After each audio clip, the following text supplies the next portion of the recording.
Bismillahirrahmanirrahim. Assalamualaikum warahmatullahi wabarakatuh. Alhamdulillah nahmaduhu wa nasta'inuhu wa nastaghfiruh wa na'udzu billahi min shururi anfusina wa min sayyiati a'malina. May yahdihillahu fala mudilla lahu wa may yudlil fala hadiya lahu. Ashhadu an la ilaha illallah wa ashhadu anna Muhammadan 'abduhu wa rasuluh. Allahumma shalli ala sayyidina Muhammad wa ala ali sayyidina Muhammad.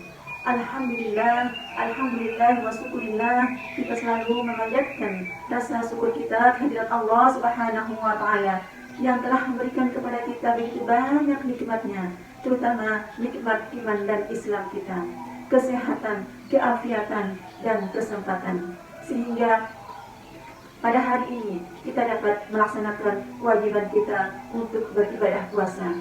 Semoga dan mudah-mudahan amal ibadah puasa kita pada hari ini diterima oleh Allah Subhanahu wa taala. Yang kedua kalinya, selawat serta salam tak lupa kita haturkan kepada junjungan alam Nabi besar kita Muhammad sallallahu alaihi wasallam.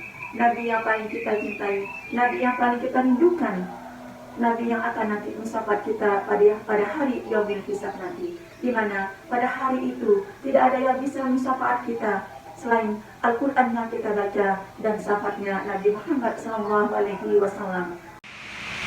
Baiklah pada pemirsa yang dirahmati Allah Subhanahu wa taala.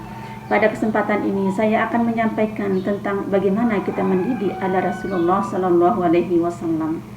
Sebelumnya, kalau kita melihat dari situasi dan kondisi generasi kita saat ini, di zaman milenial ini, banyaknya terjadi kenakalan remaja seperti tawuran, narkoba, seks bebas, hamil tanpa jelas siapa ayah biologisnya. Seorang murid tidak malu melawan guru dan memukul gurunya sendiri. Dan ini terjadi hampir di semua kalangan, baik itu dari bangku kuliah, anak SMA, SMP, SD, bahkan yang dikhawatirkan terjadi di anak TK terjadi juga. Kenyataan ini kita mendengar di banyak media informasi, televisi, surat kabar, majalah, bahkan kita saksikan secara langsung oleh mata kepala kita sendiri. Anak-anak TK sudah terbiasa bahasa pacaran, ciuman, pegang pantat teman perempuannya sendiri. Dan lebih miris lagi kita mendengar, kemarin ada teman saya yang bercerita bahwa di sekolahnya dia temukan anak TK sedang kejang-kejang di bawah meja belajar di sekolahnya. Oleh temannya bilang, si ini lagi kumat, lagi kumat. Setelah ditelusurin oleh gurunya, ternyata anak ini katanya sering menonton film pornografi melalui teleponselnya. Nauzubillahi summa nauzubillahi min zalik. Semoga dan mudah-mudahan tidak ada terjadi di anak kita, cucu kita kejadian hal seperti ini. Nah, kalau sudah terjadi hal yang demikian, siapa yang akan kita salahkan? Bukankah pendidikan itu kewajiban kita semua? Mulai dari orang tua, lingkungan masyarakat, lingkungan sekolah, bangsa dan negara. Ingat, anak itu adalah amanah yang harus kita pertanggungjawabkan di hadapan Allah Subhanahu wa taala nanti. Nah, tentang kekhawatiran kita ini, mari kita kaitkan dengan ayat Al-Qur'an di surat An-Nisa ayat 9 yang berbunyi, A'udzubillahi minasyaitonirrajim. Bismillahirrahmanirrahim. Wal yahsal ladina law taraku min khalfihim dzurriyyatan dhi'afa khafu alaihim falyattaqullaha wal yaqulu qawlan sadida.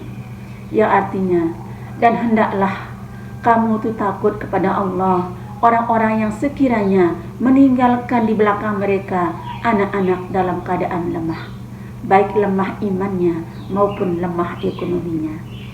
Taatlah kamu kepada Allah dan berkatalah kamu kepada mereka dengan perkataan yang baik dan benar. Dari ayat ini adalah janganlah sampai kita meninggalkan generasi dalam keadaan lemah, terutama lemah imannya. Maka dari itu, pendidikan agama itu sangat-sangat penting sekali dari sejak usia dini, dari umur 0 tahun. Bahkan oleh Allah menjelaskan dalam Al-Quran dan hadis bahwa pendidikan itu dimulai dari buayan perut ibu. Minal mahdi ilal lahdi, dari buayan perut ibu hingga liang lahat. Mana buktinya? Dari dalam perut ibu masih kita menjadi nutfah, Sebelum kita menjadi segumpal darah, kita diajak berdialog pada Allah Subhanahu wa taala.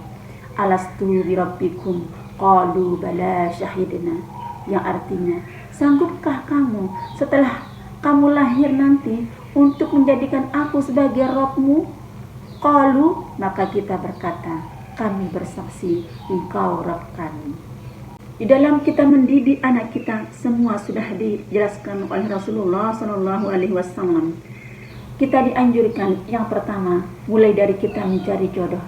Yang pertama karena kecantikannya, yang kedua karena hartanya, dan yang ketiga karena agamanya. Maka pilihan yang tepat adalah karena agamanya. Yang kedua, kita dianjurkan dari sejak ibu hamil, sering-seringlah kita berdoa, membaca Al-Quran, mendengarkan murotal Al-Quran. Terbukti dari kisah yang sangat-sangat inspiratif, yaitu kisahnya dari sahabat Badi'uz Zaman Said Nursi. Saat ibunya mengandung, ibunya ini tidak pernah putus berudu, selalu menjaga berulang-ulang udu. Saat batal udunya, dia langsung berudu. Hadis Nabi mengatakan tajdidul udu, artinya berulang-ulang udu. Saat dia lahir, luar biasa kecerdasan anak ini. Dia tuh sangat-sangat cerdas, super cerdasnya. Kecerdasannya itu mengalahkan mesin yang sangat-sangat canggih. Masya Allah subhanallah. Demikian, hanya itu yang bisa saya sampaikan. Kurang dan lebihnya mohon dimaafkan. Wabillahi taufiq wal hidayah. Wassalamualaikum warahmatullahi wabarakatuh.